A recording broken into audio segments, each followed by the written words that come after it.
What I like to say to young people is that all drug use is a risk-benefit analysis because all drugs have risks and benefits. And we need to acknowledge those benefits if we want people to listen to us about the risks.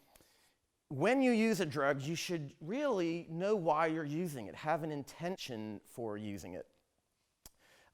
Because there are, again, even opiates have benefits, and people use them when they get in pain. And understanding why you're using it will help a young person understand when they're no longer receiving those benefits. And addiction and harms are directly counter to the benefits. So I've learned over the years that in many ways it's better to talk about the benefits if you want people to reduce their risky behaviors. Because with DanceSafe even, very early on especially, we really focused on the harms.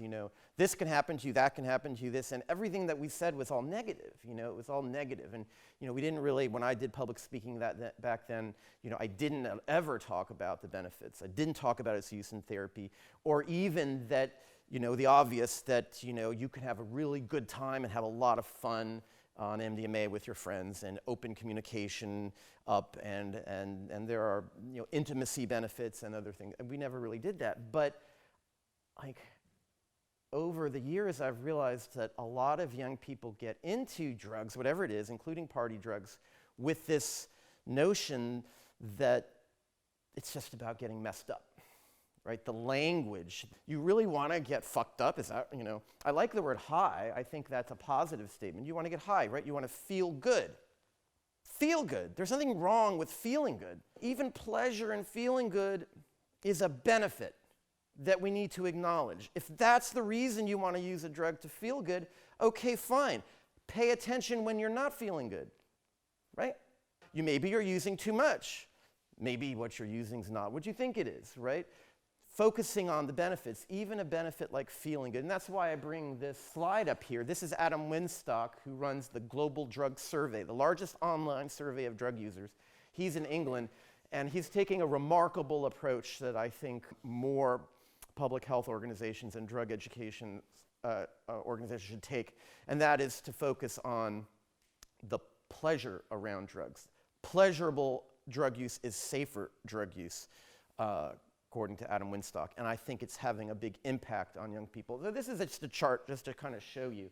In the Global Drug Survey, they asked people to rate various drugs between sort of like how good they felt when they were on it, how bad the hangover was, or the negative sides to it, and that's the color bar right and left, and then the white bar is the net between the two. And so you can see not only does MDMA have the highest of all these drugs in the survey in terms of pleasure, but it has the highest net pleasure too. I think that's really, really relevant. And anyone who hasn't taken MDMA but wants to talk to young people who do, for whatever reason, to help them, maybe they're getting in trouble with it, needs to understand this. This is a reason why just saying no is not going to work. Because even if you don't show a young person this chart, they're going to hear from their friends how much fun MDMA is and all of the benefits that they've received from it. And that's going to make them want to do it.